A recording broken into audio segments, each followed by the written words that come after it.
I forgot to press record. Some chemicals in the dye may cause blindness.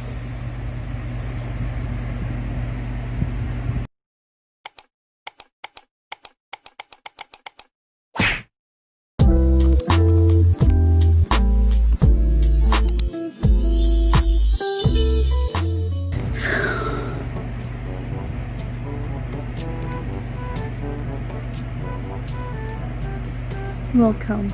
Hi. Today, meron akong ishe-share sa inyo na DIY thing.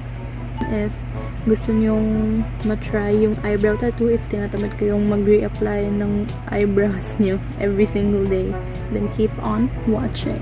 So, the stuff that we are going to need are this. Anong tawag dito? It's like an eyeshadow sponge, I think. Ganyan, kasi parang sponge siya dito sa dulo. And you usually actually use this for eyeshadow din naman. So, I think that's what it's called. Tama ba yun?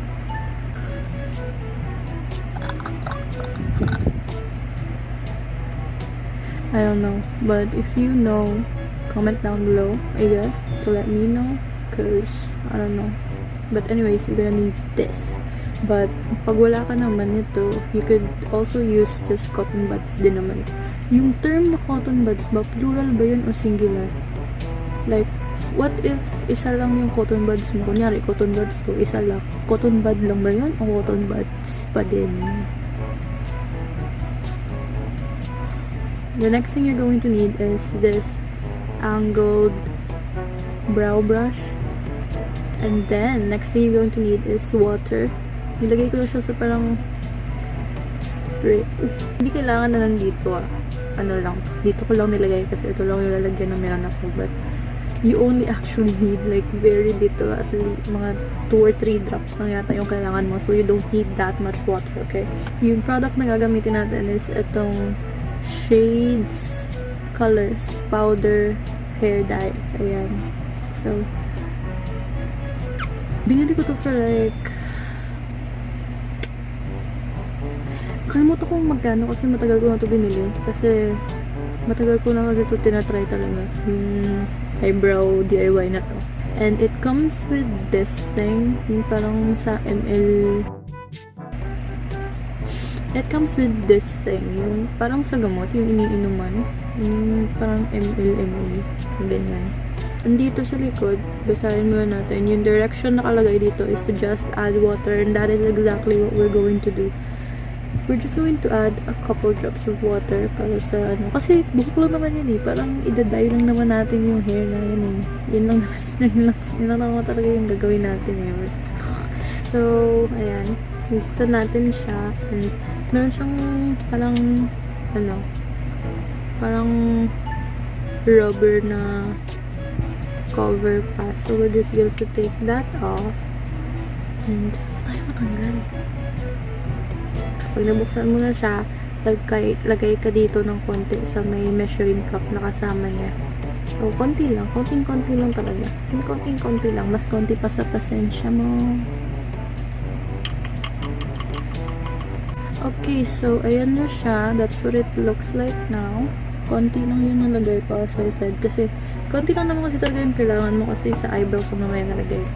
Okay, so, after na yan, kunin mo yung water, tapos konti lang talaga, as in konti lang yung ilagay mo. At least 2 or 3 drops, as I said before. Tapos kunin mo yung brush mo and i-mix mo lang sila together. Ayan. So, after mo siya ma-mix, dapat ganyan yung maging consistency niya. Parang paste siya. Not too liquidy, not too powdery. Dapat, ano lang siya. Dapat equal. Wait lang. Ano ko lang muna yung bangs ko kasi nakaharang. So, ayan. Let's tame the bangs. Taming the bangs.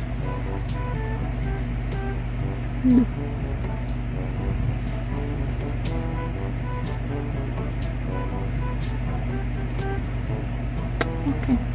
Once your mixture is done, yung gagawin mo lang is i-apply mo lang siya sa eyebrows mo, just like how you would normally do your eyebrows. So, what I do is I start from dito sa may tail ng brows ko, and then tsaka ako mag-gradually go forward.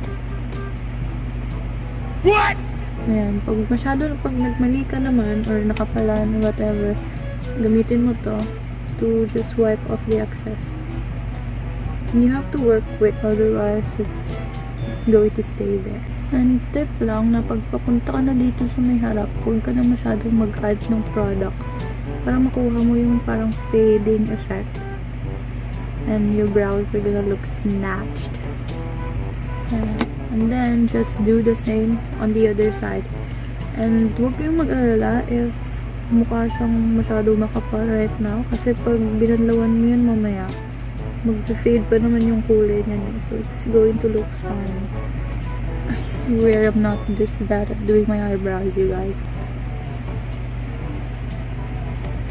Pantay mo, and make sure na makoat mo yung buong brow mo, na wala siyang parang patchiness, otherwise it's going to look bad. So after mo siya ma-apply sa entirety ng brows mo, all you need to do next is wait for 15 minutes or wait for it to dry. So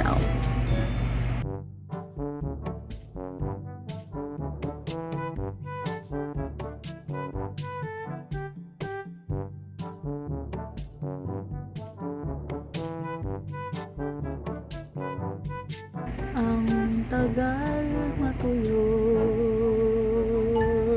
Check natin kung tuyo na siya. Kasi parang tuyo na siya eh. So, ayan. Wala na, diba? Pag hindi na madumi yung kamay mo, wala nang sumasama sa daliri mo, ibig sabihin nun, tuyo na siya. So, ngayon, na tuyo na siya, yung next step lang natin is babanlawan na natin siya with water, of course, di ba? Babanlawan mo ng tomato sauce. So this is what it looks like. As you can see, parang ano siya, very natural siya tignan at hindi siya natatanggal madali. It stays for like 3 to 4 days, depende kung gaano ka kadalas maghilamos ng mukha. So if you wanna try it out, you obviously can kung gusto mo. Ito ulit yung product, Shades by Kolours Powder Hair Dye with the shade Chesnut Brown. So very affordable and it definitely works. So yeah, that's it for this video. I hope you enjoyed it. If you did, please leave a like and subscribe, and I'll see you all next week. Bye.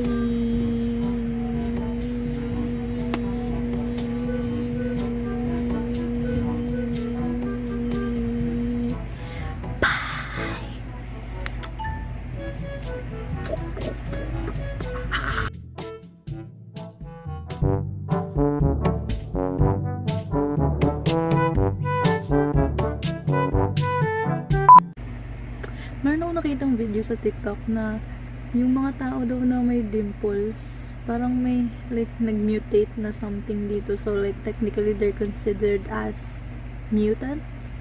So